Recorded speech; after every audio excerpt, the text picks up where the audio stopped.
અમે મારું નામ ઉપાસના ઝાલા છે અને અમે પરિશ્રમ સોસાયટીમાં કલાવા રોડ ઉપર ઇસ્કોન મંદિર પાછળ રહીએ છીએ।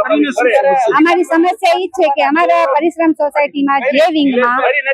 408 માં વિજયભાઈ ગોંડલિયા કરીને જેનું મકાન છે એનું મકાન કાં તો રદ કરો અને કાં સીલમાં, કેમ કે એ અહીંયા રહેતા નથી। એને અમને હવે ખબર પડી છે કે એને આવાસમાં 3 થી 4 મકાન છે અને અમારા જે મકાન છે એમાં એના પોતાનું નામ નથી, છતાં એ આવે છે, આવીને અમને બધાને અમારા પ્રમુખને બધાને હેરાન કરીને જાય છે। અવારનવાર આવી રીતે એફઆઈઆર કરાવે, થોડા દિવસે અમારા પ્રમુખને જેલમાં ઓલામાં લઈ જાય। અમે અત્યારે પણ પોતે જેલમાં જતા અમે જામીન પર એને છોડાવીને આવ્યા છે અને તમે જોઈ રહ્યા છો અમારા સોસાયટીની એકતા અત્યારે કેટલી છે।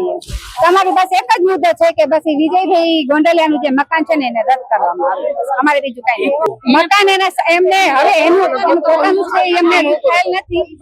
એના શાળાનું મકાન છે એ અમને ખબર પડી છે અને પોતે અહીંયા રહેતો નથી અને જયારે આવે છે ને પોતે તો આવે પોતાના વાઈફ ને લાવે ને એના વાઈફે છે ને અશબ્દ બોલીને લેડીઝ ઉપર એક વખત અમારા પ્રમુખ નિલેશભાઈ ને પણ અશબ્દ બોલીને લેડીઝ છે કરીને અમારા નિલેશભાઈએ જતું કર્યું,